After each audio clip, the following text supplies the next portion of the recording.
안녕하세요. 결혼 기간 동안 사연글을 읽으며 무료함을 달래고 했던 30대 후반의 평범한 여성이에요. 글을 읽을 때는 시간을 때울 요량으로 읽었는데 이렇게 글을 쓰는 입장이 되니 이루 말할 수 없을 만큼 묘하고 착잡하네요. 글을 읽으면서 느낀 건 세상에 요상한 이혼 사연이 참 많구나 하는 거였어요. 경악스러운 사연도 있었지만 때로는 화가 나고 슬프고 웃긴 사연들도 있었죠. 아마 제 사연은 화가 나는 사연이 될 것 같네요. 그래도 함께 즐겨주셨으면 좋겠어요. 전 농사 짓는 아버지와 동네에서 작은 가게를 운영하는 어머니 밑에서 외동딸로 자랐어요. 농사라고 해봐야 크게 짓는 것도 아니었고 말 그대로 깡촌에서 컸어요. 학교를 가려면 고모가 계시는 시내로 나와야 할 정도의 시골이었죠. 그렇게 없는 집 딸이 삼수를 거쳐서 드디어 공무원이 됐을 때는 가족들이 너무도 좋아했어요. 우리 집에도 공무원이 생겼다고 말이죠. 집안 식구들에게 저는 자랑이었고 아주 야무진 구석이 있는 딸이었죠. 그래서 시집도 잘 갈 거라고 다들 생각한 것 같더라고요. 그래서인지 결혼에 대해서 부모님들이 엄청 간섭하고 그런 건 또 아니었고요. 남편은 유머 감각이 있는 사람이었어요. 저는 진지한 성격이지만 개그 프로를 좋아했고 그런 코드가 남편과 잘 맞았죠. 그래서 결혼이라는 일생일대 이벤트에 골인할 수 있었던 게 아닐까 싶어요. 이 결혼을 가장 축하해준 사람은 친정 식구가 아닌 시부였어요. 이야, 우리 집에 며느리가 아주 잘 들어왔어. 공무원이라니. 하나뿐인 아들놈 가방끈이 짧아 걱정했는데 며느리 정도면 걱정이 하나도 없겠어. 으하하하. 요즘이야 공무원에 대해 안 좋은 기사도 나고 힘든 직업이라는 소문도 나면서 경쟁률이 많이 떨어졌지만 결혼할 때만 해도 공무원은 여전히 알아주는 직업이었죠. 시부는 교장 선생님 출신으로 며느리로는 같은 교육자나 공무원을 원했는데 딱 그 원하는 상에 들어가는 며느리를 들였다며 기분이 좋으셨던 모양이에요. 그렇게 시부의 축복하에 결혼을 하게 됐죠. 하지만 모두가 축하해준 건 아니었어요. 시모는 저를 매우 탐탁치 않게 생각했거든요. 이유는 간단했어요. 나는 너처럼 아무것도 없는 집안에서 큰 애들이 싫어. 그런 애들은 욕심은 많은 주제에 제대로 해내는 건 하나 없거든. 우리 아들이 너보다 학력은 좋지 않아도 우리 아들 정도면 어디서 빠지진 않는다. 그런데 왜 너 같은 애랑, 아휴, 대놓고 이렇게 말할 정도였으니 얼마나 싫어하는지는 눈에 뻔히 보일 정도였죠. 그래도 참을 수 있었던 이유는 시부가 있는 곳에서는 싫은 소리를 절대로 안 했기 때문이었어요. 그렇게 깐깐하고 날카로운 시모라도 시부가 있는 자리에서는 나서는 일이 없더군요. 며느리 사랑은 시부라는데 그 말처럼 저를 도닥여주시는 시부 덕분에 결혼 생활을 버틸 수 있었던 것 같아요. 남편은 참 재미있고 좋은 사람이었지만 한 가지 안 좋은 점이 있었어요. 평생을 부모님 돈으로 편하게 생활해서 그런지 경제관념이 아예 없다는 점이었죠. 결혼하고 1년 뒤쯤에 임신을 계획 중이었거든요.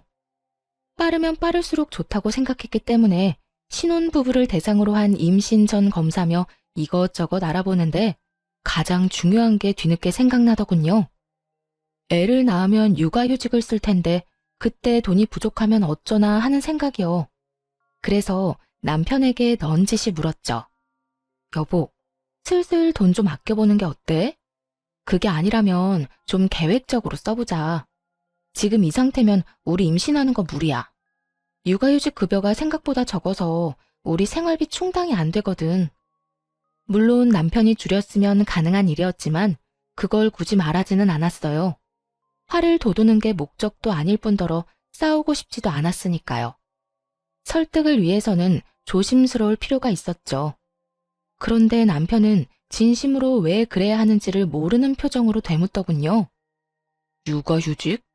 돈 없으면 엄마나 아빠한테 달라고 하면 되지 뭐가 걱정이야. 내가 다 알아서 받아줄게. 그 말을 듣는데 한숨부터 나왔어요. 시부가 돈이 꽤 많다는 건 알고 있었죠. 결혼할 때 그것 때문에 고민도 꽤 했었거든요. 시댁과 친정의 경제 수준이 차이가 나서 결혼이 안 될 수도 있겠다고 생각했는데 그래도 제 직장 덕분에 잘 성사될 수 있었던 거였고요. 남편은 평생을 시부와 시모에게 돈을 받아가며 생활해서 그런지 부모님에게 돈을 타서 쓰는 거에 별다른 생각이 없더군요. 하지만 저는 대학생 때부터도 앞가림은 스스로 해야 했고 필요한 돈은 알아서 버는 게 생활이 된 사람이었죠. 어른들에게는 돈을 받는 것보다는 주는 게 더 일상적인 사람이었고요. 솔직히 남편의 말대로 시부모 돈으로 살 수도 있었어요. 하지만 사람 일이라는 게 모르잖아요. 그 두 분에게 갑자기 무슨 일이 생겨서 가진 돈을 모두 잃게 될 수도 있고 아니면 하루아침에 그 돈이 휴지 조각이 될 수도 있을 텐데 미리 조심하고 노후 대책을 세우는 게 좋지 않겠어요?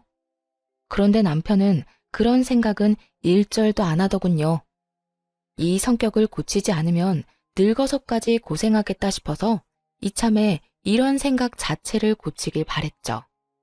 나 정말로 궁금한 게 있는데 당신은 그 월급을 다 어디에다 써? 나한테 생활비 주는 거 말고는 순식간에 다 써버리잖아. 그거? 골프 치러 가거든, 내 친구들하고.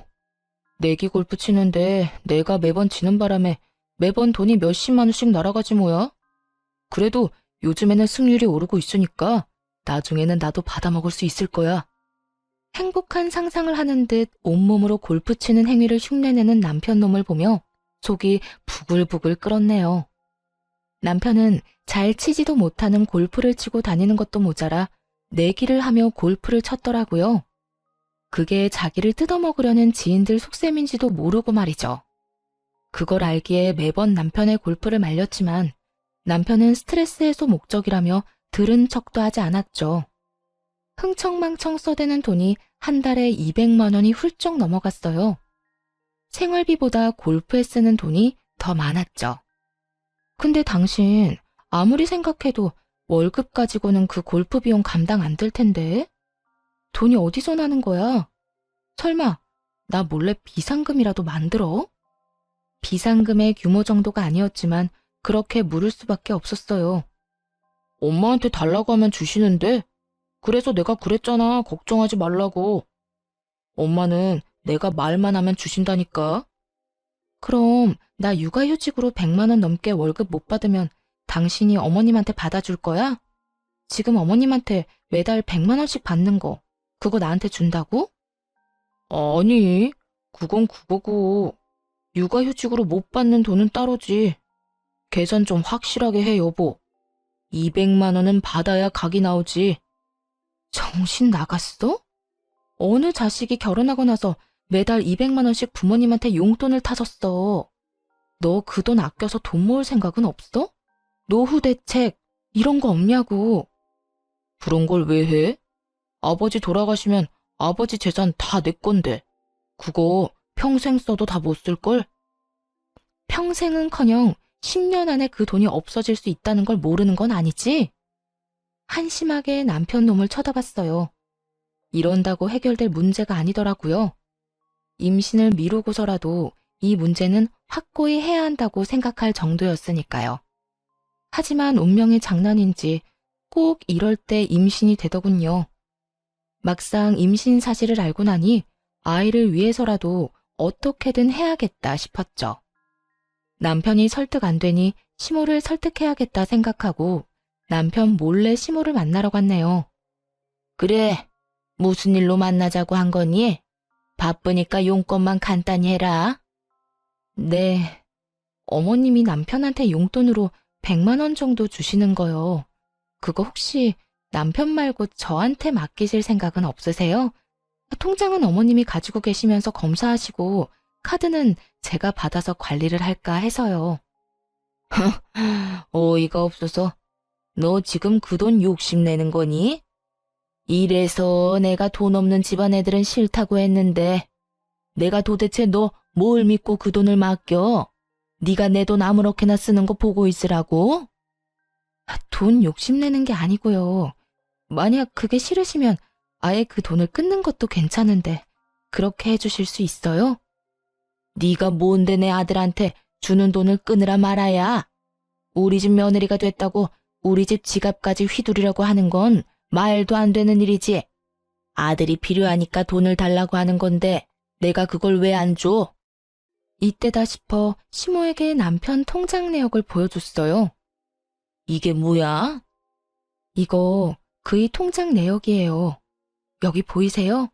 이 항목들 전부 내기 골프하다가 낸 비용이에요. 한 달에 거의 200만 원이 넘는 돈이 그 내기 골프에 나가요. 어머님이 주신 그 돈 포함해서요. 그제야 시모가 유심히 통장 내역을 살피더군요. 이상하지 않을 수 없죠. 딱 봐도 문제가 있는 상황이었으니까요. 생활비라고 저에게 보내준 100만 원을 제외하면 거의 다 레저와 유흥비로 쓰인 게 바로 눈에 보였거든요. 시모는 놀란 눈치였어요. 여태껏 아들에게 돈을 주기만 했지 돈이 어디에 어떻게 쓰이는지 몰랐던 모양이더라고요. 이게 내 아들 통장 내역이라고? 네, 저도 이 정도일 줄은 몰랐는데 확인해보니까 벌써 결혼 전부터 거액의 돈을 썼더라고요. 이게 해결되지 않으면 아버님한테 따로 연락드려야 할 것 같아서요. 근데 넌 도대체 뭘 해결하고 싶은 거니? 우리 아들이 돈 낭비가 심하다는 건 알겠지만 그렇다고 내가 돈을 안 주면 너희 집 생활도 부족한 거 아니야? 어차피 남편이 주는 생활비는 100만 원으로 고정되어 있고 저는 제가 내는 생활비 더해서 생활하면 돼요.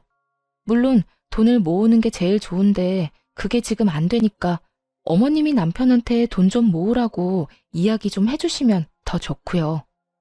시모는 제가 남편의 낭비를 막아달라고 말하는 것에 꿍꿍이가 있다고 생각하는 것 같았어요. 마치 시부에게 잘 보이기 위해서 이런 말을 한다고 생각하는 것 같았죠. 탐탁치 않은 표정으로 그러더군요. 그래, 그러면 내가 그 카드 회수해 가마. 그렇지만 앞으로 이렇게 선 넘는 대화는 안 했으면 좋겠구나. 아들이 이렇게 돈을 흥청망청 쓰는 걸 알았으니 내가 봐주는 거야. 넌 며느리일 뿐이고 우리 집 돈에 관여할 자격은 없어. 알았니? 시모는 그렇게 경고하듯 말하고는 저를 쫓아냈고요. 뭐 나쁘지 않은 수학이었죠. 남편이 시모에게 받는 돈은 이제 사라질 것이고 그러면 낭비를 줄이려고 노력할 거라고 생각했으니까요. 일단 꼴 보기 싫은 내기 골프에 보내는 시간이 줄어들 거라는 것만으로도 다행스러운 일이었죠. 내기라는 게 결국 도박이잖아요. 그것만 안 해도 좋겠다 싶었거든요. 그렇게 시모가 돈을 줄이고 나서 예상대로 내기 골프 횟수는 줄어들었어요. 남편이 주말에 나가는 횟수를 확인해보면 바로 알 수 있었죠. 시모가 돈을 안 넣어주니 남편이 전화해서 한 소리를 하더군요. 엄마, 돈 없다는데 왜 돈을 안 넣어줘요? 나 필요한 데 있다고. 꼭 사야 할 물건이 있다니까. 남편 놈이 떼를 썼지만 시모가 받아주지 않은 모양이었어요. 그래서 주기 싫다는 거예요? 됐어요. 당분간 엄마 보러 안 갈 거니까 그렇게 알고 있으세요. 그리고 며칠이 지나지 않아 남편이 다짜고짜 따지고 들더군요. 야, 내가 정말 믿는 도끼에 발등 찍힐 줄 몰랐네. 설마 당신 우리 엄마더러 나한테 돈 주지 말라고 한 거야? 도대체 무슨 생각으로? 무슨 권리로 그딴 말을 해? 시모가 결국 저 때문에 돈을 안 준다고 말한 것 같더라고요. 태연하게 답했죠. 당신이 돈을 너무 많이 쓰니까 이야기했어. 그리고 어머님한테 돈을 주지 말라고 한 거 아니야. 내가 관리할 수 있게 해달라고 한 거지. 근데 그건 싫으시다네? 돈을 끊는 건 어머님이 선택한 거니까 어머님한테 말해. 괜히 내 탓하지 말고. 내가 돈 많이 쓰는 거랑 너랑 도대체 무슨 상관인데? 왜 네가 내 지갑 사정에 이렇게 예민하게 구는 건데? 너랑 나랑 결혼했잖아.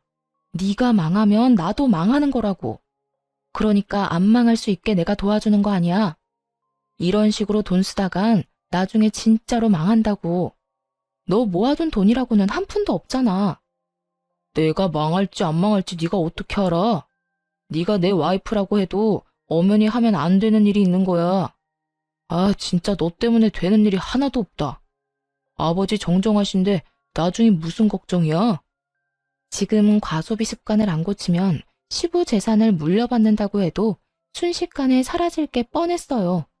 그리고 솔직히 시모를 설득하러 갔기는 했지만 선택한 건 시모였고 당장 용돈을 끊으라고 한 건 아니잖아요. 둘 중에 하나 고르라고 한 거지. 그 중에서 시모는 돈을 안 주기를 골랐던 거고요. 들어보니 저도 구구절절 옳다고 생각했는지 더 이상 그 일로 걸고 넘어지지는 않았어요.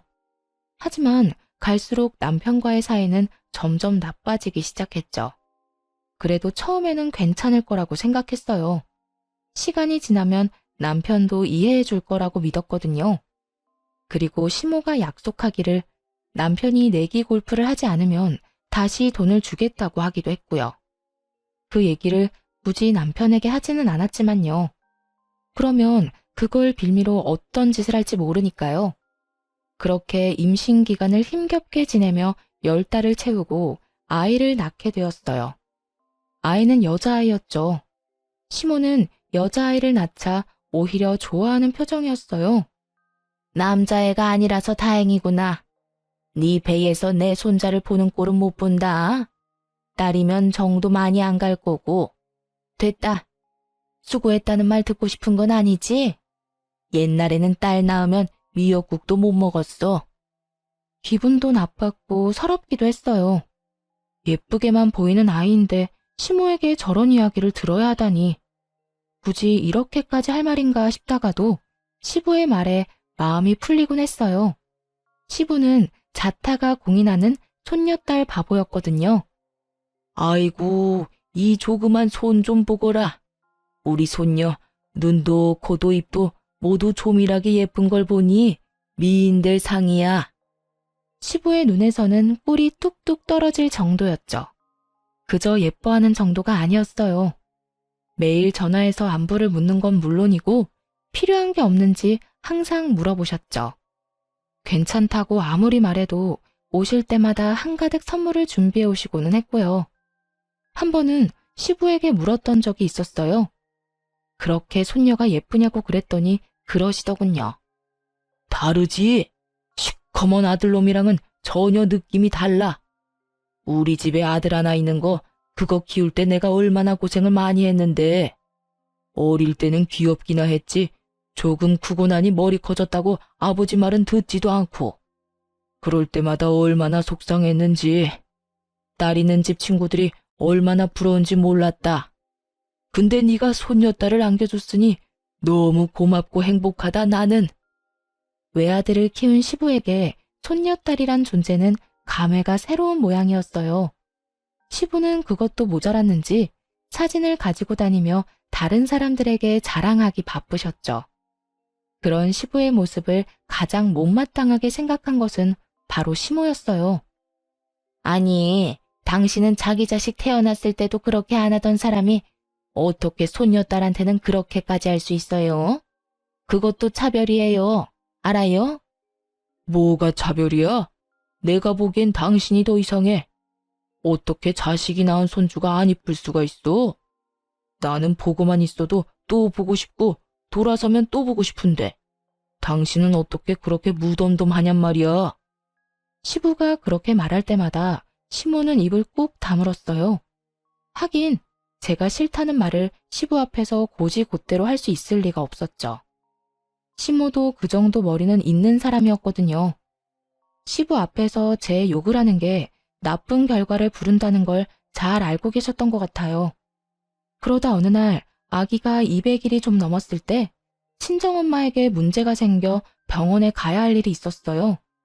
엄마는 허름한 2층 주택에 세를 들어 사셨는데 2층에서 1층으로 내려오는 계단이 꽤 가팔랐거든요.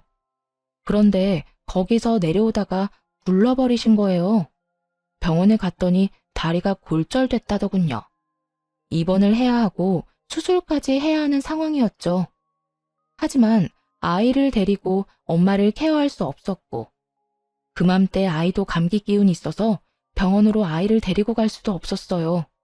그래서 남편에게 맡기기로 했죠. 그렇게 친정엄마의 수술이 시작되고 아이가 잘 있는지 걱정되기 시작했어요. 이제 겨우 200일밖에 안 되는 아이잖아요. 눈에 밟힐 수밖에 없었죠. 그래서 남편에게 전화를 했는데 이 양반이 전화를 안 받는 거예요. 몇 번을 해도 통화가 안 되더라고요. 초조하고 이상한 생각이 들어서 어머니가 수술하고 나오자마자 곧바로 어머니에게 양해를 구하고 집으로 돌아왔어요. 그리고 집에 온 순간 눈으로 마주한 상황에 정말이지 졸도할 뻔했네요. 아이는 울고 있고 소파에는 모르는 여자가 엎드린 채 귀마개를 하고 핸드폰을 보고 있더군요. 너무 놀라 그 여자에게 다가가 툭툭 치며 물었죠. 당신 뭐예요? 왜 우리 집에 있어요? 우리 남편은 어디 갔는데요? 그 여자가 깜짝 놀라 일어나는데 얼굴을 보니 앳되더군요. 딱 봐도 사회초년생으로밖에 안 보였어요. 그 여자는 아무 말도 못하고 힐끗힐끗 쳐다보기만 하더라고요. 일단 남편에게 전화를 했죠. 남편은 여전히 전화를 받지 않더군요. 울고 있는 아이를 달래보니 기저귀는 대변으로 가득 차 있었고 엉덩이는 벌써 빨갛게 변해 있더군요. 대변을 오래 방치해서 생긴 일이었어요. 남편에게 연락이 안 되니 그 여자에게 이 상황에 대해 물어봤어요. 이게 다 무슨 일이에요? 저희 남편이랑 무슨 관계예요? 저는 김 대리님이랑 같이 일하는 부하 직원인데요. 김 대리님이 일당 10만 원 하는 아르바이트 있다고 해서 여기 온 거예요. 애만 봐주면 10만 원 준다고 하셔서요. 저희 남편 부하 직원이라고요? 그러면 저희 남편 어디 갔는진 아세요? 어, 잘은 모르겠는데 골프채 챙기시는 것 같던데요. 또 그놈의 골프. 이게 말이나 되나요? 아가씨, 근데 혹시 몇 살이에요?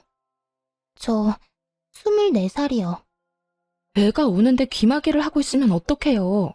돈 받고 알바하는 거 아니었어요? 적어도 아이를 신경은 써주셔야죠. 달래보려고 했는데 뭐 때문에 애가 우는지 몰라서요.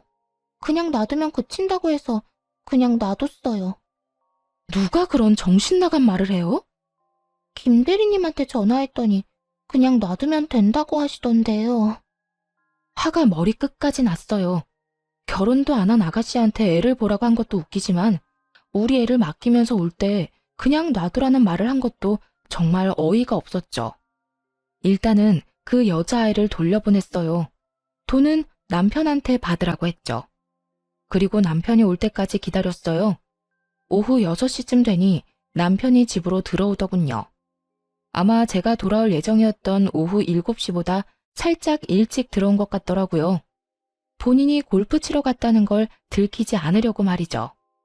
남편을 보자마자 따졌어요. 당신 어떻게 그럴 수 있어? 어떻게 모르는 사람한테 우리 애를 맡기고 놀러 갈 수가 있냐고. 게다가 우리 집에. 당신 미쳤어?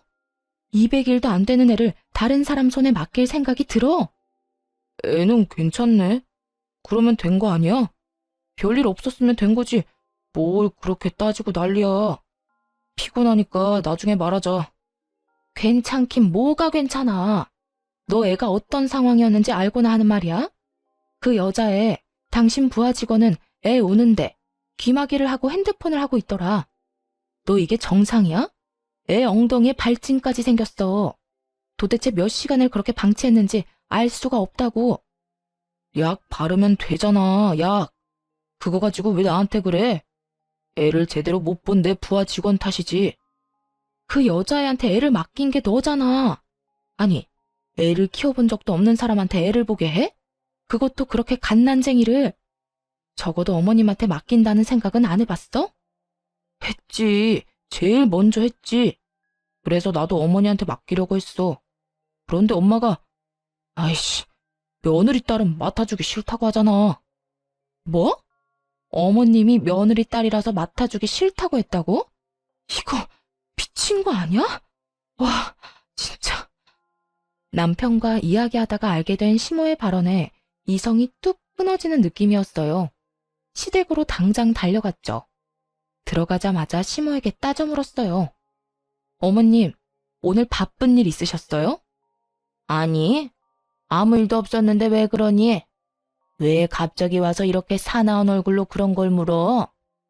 이 사람이 저희 딸 잠깐 봐달라고 했는데 왜 안 봐주셨어요? 네 질문이 더 웃기구나. 내가 왜 당연히 봐줘야 한다고 생각해? 나도 힘들면 안 봐줄 수 있어. 넌 이 늙은이한테 꼭 그렇게 애를 맡기고 싶니?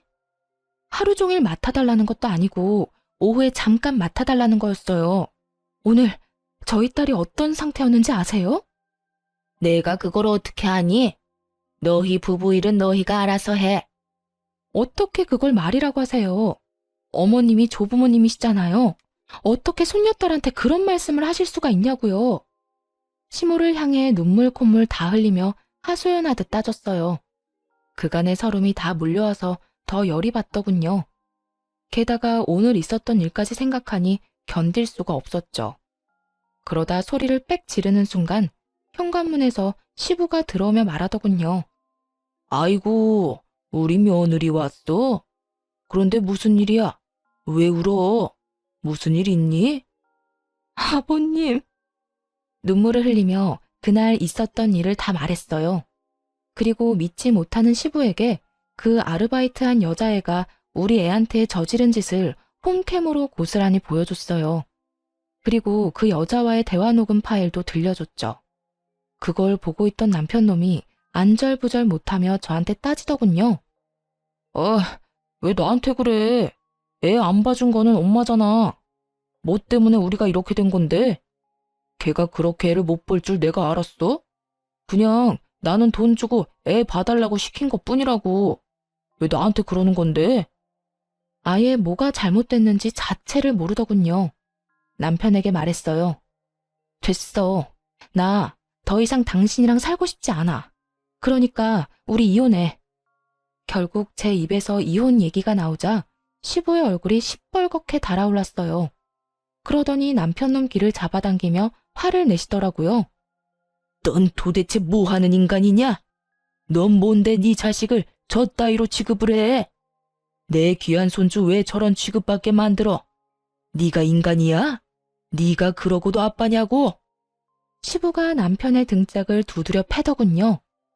이제와 두드려 맞은들 제 마음은 이미 갈기갈기 찢겼고 저 자식을 내 아이의 아빠로 두는 것조차 소름 끼치게 싫었죠. 시부는 계속해서 남편에게 물었어요. 너 애 아파서 저러고 있는데 어디 갔었어? 등을 맞으면 억울해하던 남편이 갑자기 입을 꾹 다물더군요. 안 봐도 뻔하죠.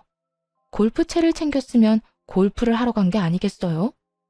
그리고 그것도 그렇게 좋아하던 내기 골프였을 거고요. 제가 대신 시부에게 말했어요. 아마 내기 골프 갔을 거예요. 그것 때문에 얼마 전에도 마찰이 있었거든요. 생활비로 나가는 돈 빼고는 거의 다 내기 골프에 써서요. 오늘도 거기 간 것 같더라고요. 이 말에 시부가 기가 막힌 듯 남편을 쳐다봤어요. 경악하는 눈빛으로요. 까도 자꾸만 나오는 남편놈의 기행에 시부가 놀란 모양이었어요. 그럼 너 돈은 어디서 나서 그렇게 펑펑 쓰고 다녀? 며느리 생활비는 제대로 주는 거 맞아? 응? 그 돈은 엄마가 나한테 준 거라고요. 나한테 뭐라고 하지 마세요. 아니, 내가 받은 돈으로 골프 쳤다는데 왜 난리냐고요. 뭐 돈 빌려서 골프 치러 다닌 줄 아세요? 돈 없을 때 부모 돈 쓰는 거 당연한 거잖아요. 남편 대답에 기가 막힌 시부가 시모에게 따져 물었어요. 당신은 도대체 무슨 돈이 있어서 애한테 돈을 준 거야? 당신도 나한테 생활비 받아가잖아. 그 생활비로 애한테 돈 준 건 아닐 테고 무슨 돈이야? 아니, 애가 돈이 없다길래 그냥 저도 대출해서 빌려줬죠.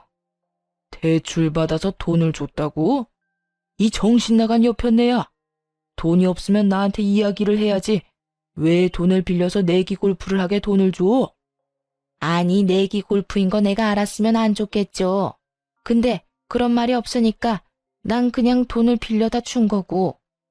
아니요? 어머님 알고 계셨잖아요. 제가 다 말씀드렸잖아요. 남편 내기 골프하니까 돈 빌려주지 마시라고요. 그 말을 듣던 시부가 눈이 커지더니 시모에게 따졌어요. 당신 설마 아들이 내기 골프 친다는 거 다 알고도 돈을 빌려준 거야? 맞아요. 그러니까 제 잘못이 아니라 엄마 잘못이라고요. 엄마가 돈을 주니까 내가 그 돈으로 계속 한 거지. 엄마가 안 줬으면 안 했을 거라고요. 그걸 말이라고 해? 이 왼수 같은 새끼. 넌 부모 될 자격이 없다. 내가 웬만해서는 며느리랑 너랑 이혼 안 시키려고 했는데 네 꼴을 보니까 안 되겠구나. 이혼해. 차라리 이혼하는 게 내 손녀한테는 더 좋은 일일 거다. 아버지, 제가 무슨 잘못을 했다고요? 그걸 모르는 게 제일 큰 잘못이야, 이놈아. 그리고 당신은 지금 뭘 잘못한지 알고 있어? 우리 집안의 병균 같은 인간을 키운 게 당신이야. 손녀딸 미워할 시간에 자식 새끼 정신머리 안 고치고 뭐 했어? 결국 시부가 두 사람에게서 카드를 뺏어버렸어요. 모두 시부 명의의 카드였거든요. 시모가 제발 돌려달라고 매달렸지만 시부에게는 통하지 않았죠. 시부가 귀신 같은 얼굴로 말하더군요. 앞으로 두 사람한테는 내가 직접 용돈을 줄 거야. 어디 가서 함부로 돈 빌렸다가는 그 즉시 집에서 호적 파버릴 테니까 알아서 해. 그렇게 상황이 끝났네요. 결국 남편과는 이혼했고 시부는 저를 회유하려 했지만 받아들일 여유가 없었어요. 남편 얼굴을 다시 보는 것조차 벅차고 힘든 일이었거든요. 간곡히 부탁하는 시부를 보며 저 역시 간곡히 말씀드렸어요. 아버님, 남편은 공동 양육자예요. 저한테 무슨 일 있으면 남편이 우리 아이를 책임져야 한다는 뜻이고요. 그런데 저렇게 책임감 없는 모습에 이미 질려버렸어요. 그리고 앞으로도 믿을 수 없을 것 같아요. 제 마음 알아주셨으면 좋겠어요. 손녀딸을 누구보다 아끼는 시부는 말의 뜻을 정확하게 알아들으셨어요. 결국 시부가 제 의견을 존중해 주셨고요. 그런데 이혼 소송할 때까지도 정작 남편 놈은 태평하더라고요. 앞으로의 일들은 시부가 알아서 해줄 거라고 생각하는 모양이었죠. 사실 저도 그렇게 생각했고요. 시부가 합의를 해줄 수 있겠느냐며 찾아왔었거든요. 아가, 네가 많이 상처받고 힘든 건 나도 잘 안다. 그렇지만 그 미친놈도 내 자식이고 여기엔 내가 알고 지내는 사람이 많아. 최대한 조용히 이혼해주길 원하는데 그렇게 해줄 수 있겠니? 그러면서 시부가 건넨 조건은 생각보다 컸어요. 귀찮게 재산 분할 같은 거 하지 말고 너희 살고 있는 신혼집은 내가 우리 손녀를 위해서 너한테 주도록 하마. 어차피 내 명의 집이었으니 합의하면 바로 너한테 넘겨주마. 시부의 말에 남편 놈이 발악을 하더군요. 아니, 거기 우리 집인데 왜 저 사람한테 줘요? 앞으로 나는 어디서 살라고? 내가 뭘 그렇게 잘못했는데요? 입 안 다물어? 야, 이렇게 된 게 다 네 탓이잖아. 넌 우리 집으로 다시 들어가야지. 그 정신머리 뜯어고치려면. 시부의 그 말에 남편 얼굴이 하얗게 질리더군요. 제 버릇에 시부와 함께 사는 게 얼마나 힘든 일이겠어요. 생각해보니 결혼하고 나서 시부에 대해 남편이 하는 말을 돌이켜보면 좋은 말은 거의 없었어요. 전부 다 꼰대라거나 고지식하다거나 잔소리가 심하다는 말들이었죠. 그리고 그런 것들은 남편이 죄다 싫어하는 거였고요. 남편이 싫어하든 말든 이미 저는 이혼한 사람이고 제가 알 바 아니지만요. 위자료 겸 재산 분할로 시부 명의 아파트를 받게 됐으니 더 이상 그 인간들과 연관된 일도 없었죠. 이혼은 정말 평화롭게 마무리가 됐어요. 그렇게 몇 달쯤 지났을까요? 아이와 둘이서 잘 살고 있었는데 몇 달 뒤 전 시댁이 발칵 뒤집어지는 사건이 발생하게 됐어요. 친정엄마가 집에 오셨는데 살짝 흥분된 얼굴이시더라고요. 엄마, 무슨 일 있어? 야, 너 이혼 잘했어. 그 집 지금 난리 났다. 의아한 표정으로 친정엄마를 쳐다봤더니 엄마가 답답한 듯 말하더군요. 너 얼마 전에 네 시아버지 고혈압으로 쓰러진 거 알지? 그거야 알지. 전 남편도 참 불효자다 싶더라고. 도대체 아버지한테 어떻게 했으면 시아버지가 뒷목 잡고 넘어가? 근데 그게 다가 아니야. 너희 시아버지 병원 갔는데 거기서 진료받다잖아. 근데 간에 이상이 있었대. 간이 안 좋으셨구나. 아버님은 괜찮으시대? 아직까지는 팔팔하시더라. 근데 그게 문제가 아니야. 간 이식을 해야 하는데 네 전 남편이 자기가 하겠다고 나섰더라는 거야. 근데 검사 결과가 적합하지가 않았다네. 그런 일도 많잖아요. 자식이 부모에게, 부모가 자식에게 아무리 장기를 주고 싶어도 줄 수 없는 상황 말이죠. 그러니까 장기 이식을 사람들이 간절히 기다리는 거고요. 그걸 가지고 이렇게 호들갑 떠는 건 좀 아니라고 생각했는데 친정 엄마가 하는 그 뒷말이 더 놀라웠어요. 검사 결과만 안 맞는 게 아니고 너희 시아버지랑 너희 전 남편 부자지간이면 낳을 수 없는 혈액형이었더라고. 그게 무슨 말이야? 혈액형이 왜? 너희 시아버지가 O형인데 네 전 남편이 AB형이었더라.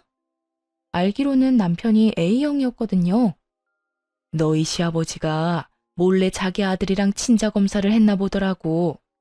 근데 결과가 친자가 아닌 걸로 밝혀져서 너희 시어머니를 쥐잡듯 잡았대. 처음에는 애가 바뀐 걸 의심해서 친자 검사하라고 했는데 너희 시어머니가 절대 친자 검사 안 한다고 버텼다네. 진짜? 저야말로 충격이었어요. 시부가 제 아이를 그렇게나 좋아했으니 더했죠.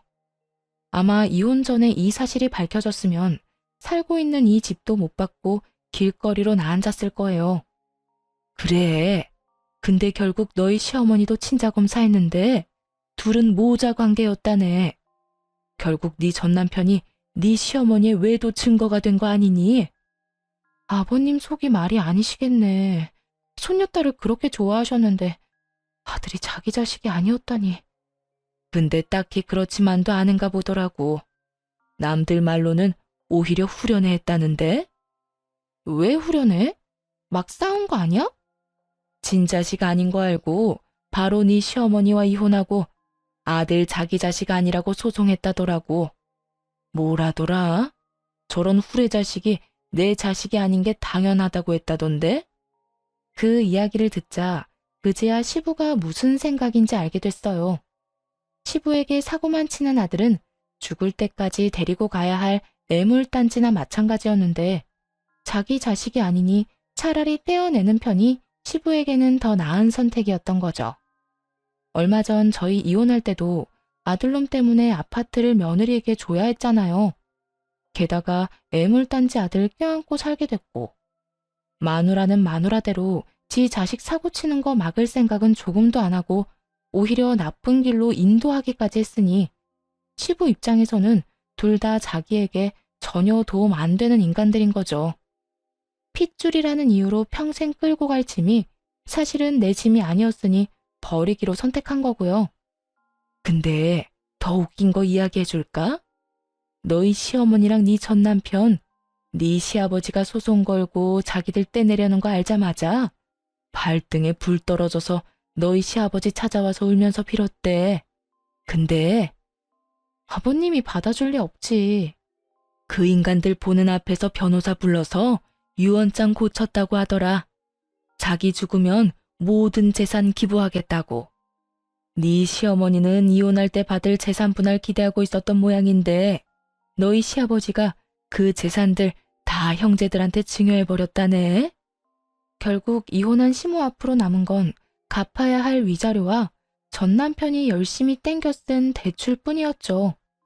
그 이야기를 들으니 시부에게는 참 안타까운 마음이 들었고 남편놈과 시모에게는 고소한 기분이 들었어요. 시부 하나 믿고 빨대 꽂던 두 모자가 버림받은 걸 보니 제 속이 다 시원하기도 했고요. 그런데 그 이야기를 들은 지 열흘쯤 뒤에 전 남편과 시모가 연락을 해오더라고요. 무슨 일이야? 무슨 일이긴. 집에 없던데 혹시 무슨 일 있는 건 아니지? 아, 집.